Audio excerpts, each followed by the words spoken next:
Aujourd'hui, nous allons parler lecture. Et si je vous disais qu'en cas de difficulté, cela pouvait être lié à la langue ou au nez de l'enfant. Pour l'éducation nationale, la lecture, c'est déchiffrer des lettres puis des mots qui traduisent le langage oral. Et au test de CE1, la finalité de la lecture, c'est la compréhension de l'écrit.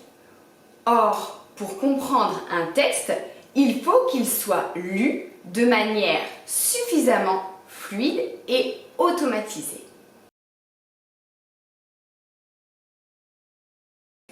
Au niveau de la mécanique du corps, il y a 3 grandes choses qui rentrent en jeu dans la lecture. La respiration nourrit la parole. L'air rentre par le nez, passe par le chemin des poumons, vient gonfler le ballon, puis est expiré en même temps que le flux de parole. Deuxième point très important pour la lecture, c'est la langue. La langue qui comprend de nombreux muscles, pas que ce qui dépasse, aussi toute la zone du dessous ici, et qui permet, en bougeant, de réaliser des sons, des phonèmes, qui vont ensuite, en étant mis ensemble, créer des mots, puis des phrases.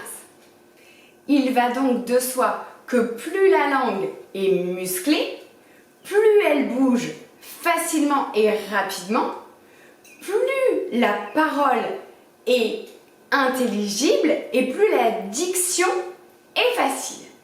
Troisième élément important, c'est la mobilité de mâchoire. En effet, plus la boîte dans laquelle la langue bouge est grande, plus la langue va avoir de place et de facilité à bouger.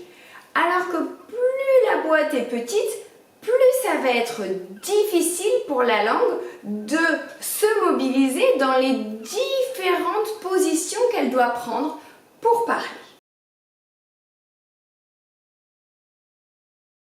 Maintenant, on va parler du mécanisme mental de la lecture. La lecture, ça implique des connexions neuronales pour passer d'une lecture lettre à lettre à des phonèmes, puis à des mots et à des phrases. Ça, c'est pas trop mon domaine, c'est beaucoup plus celui des orthophonistes ou des enseignants. Alors, quelle problématique je rencontre au niveau des mécanismes du corps pour la lecture à haute voix? Eh bien, malheureusement, trop souvent, je rencontre des enfants dans les stades de l'apprentissage de la lecture qui ont le nez bouché, qui ont une langue qui manque de tonicité, de musculature, ou des enfants qui ont une mobilité de mâchoire très restreinte. Donc, ces enfants n'ont pas la possibilité de fonctionner dans leur corps pour obtenir une lecture fluide. Et voyant que cela devient difficile et qu'ils ne répondent pas à la consigne, cela va les stresser, cela va les épuiser.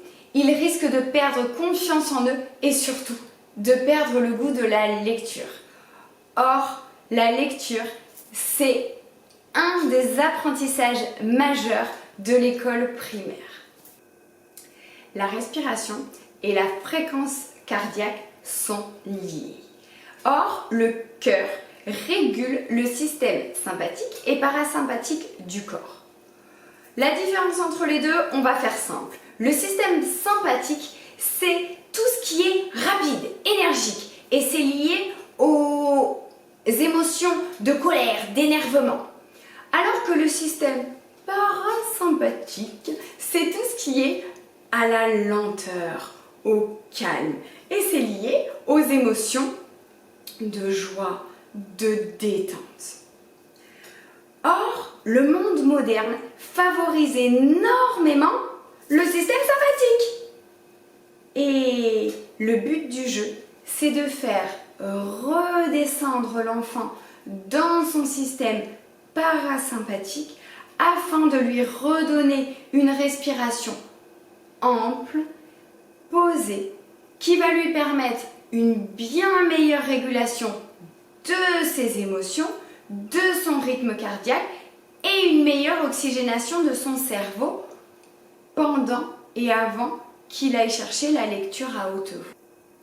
Le but est que cela devienne une habitude afin de conditionner et d'automatiser la respiration nasale, ample et calme. J'ai entendu un jour quelqu'un dire que un texte, il se respire. Et j'ai trouvé cette phrase très juste. Car en fait, les pauses permettent à notre cerveau d'accéder à la compréhension de ce que l'on lit ou de ce que l'on entend. Et les grands orateurs l'ont bien compris. Parce qu'en fait, si je vous parle comme ça, c'est sûr qu'au bout d'un moment, vous allez avoir ras-le-bol de m'écouter. Et puis, même si je dis des trucs intéressants, finalement, ça va être tellement insupportable à écouter que vous n'allez pas en retenir la moitié. Et donc, finalement, vous allez décrocher, je comprendrai.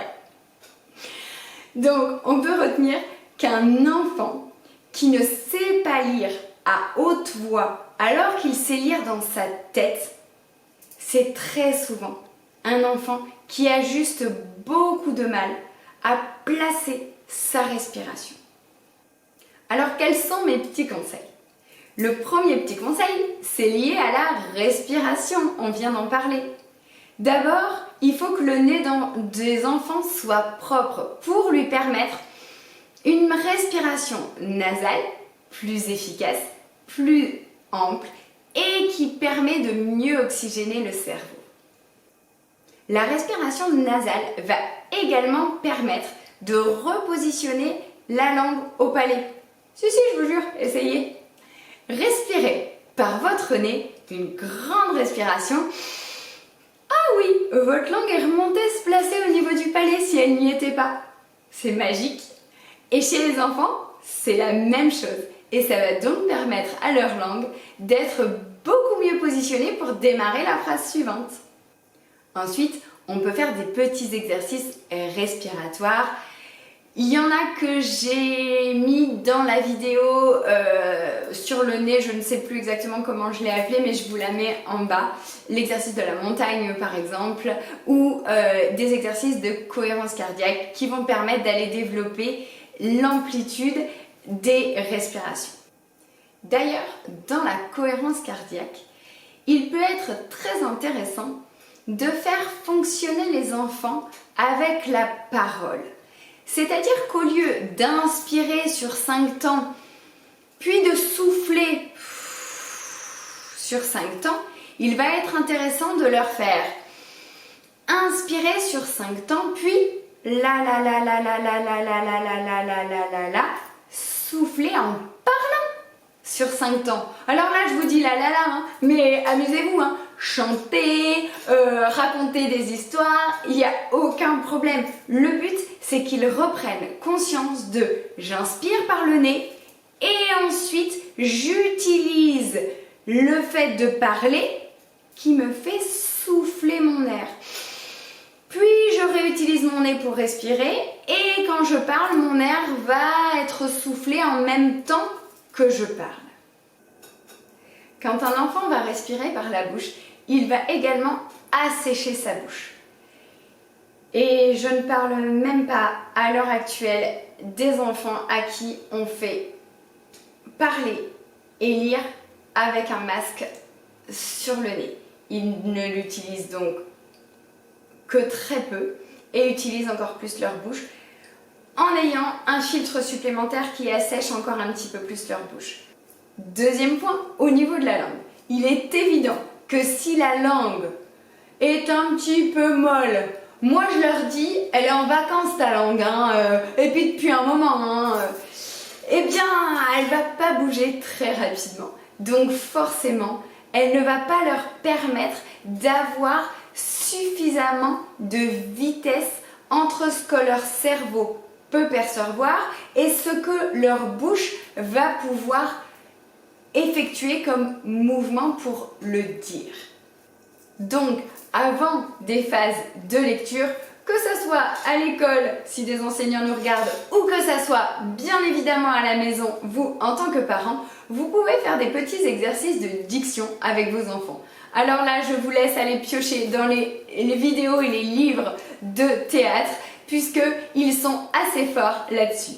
En commençant par des petites choses toutes simples, la la la la la, tatotitotu, tatotitotu, tatotitotu, ou des expressions que vous connaissez tous, les chaussettes de l'archiduchesse, eh bien voilà, les chaussettes de l'archiduchesse sont-elles sèches, archi sèches. Et dernier point, c'est le travail de la mâchoire.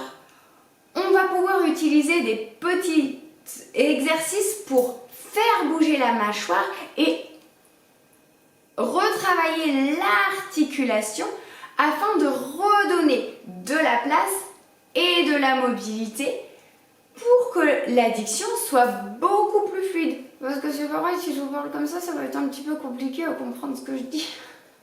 Donc du coup, on va réouvrir un petit peu la bouche. Pour ça, on peut tout simplement faire des A, E, I, O, U, Y, tout simplement, en exagérant, hein. On est d'accord. Alors un petit exercice que j'aime beaucoup pour travailler facilement la musculature de la langue et en même temps la mobilité de la mâchoire, c'est de travailler avec un petit bouchon. N'importe lequel, on s'en fiche. Le but du jeu, c'est juste de le mettre entre les dents et du coup de parler. Ça va obliger la boîte à s'ouvrir et obliger la langue à bouger un petit peu plus rapidement. Et donc ensuite, ça sera beaucoup plus facile d'aller parler ou lire, puisque on sera sûr qu'au niveau mécanique du corps, on n'aura plus de problématique.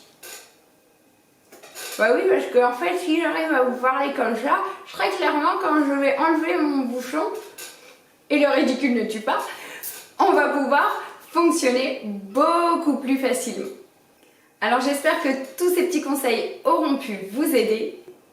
Merci et à bientôt. Au revoir.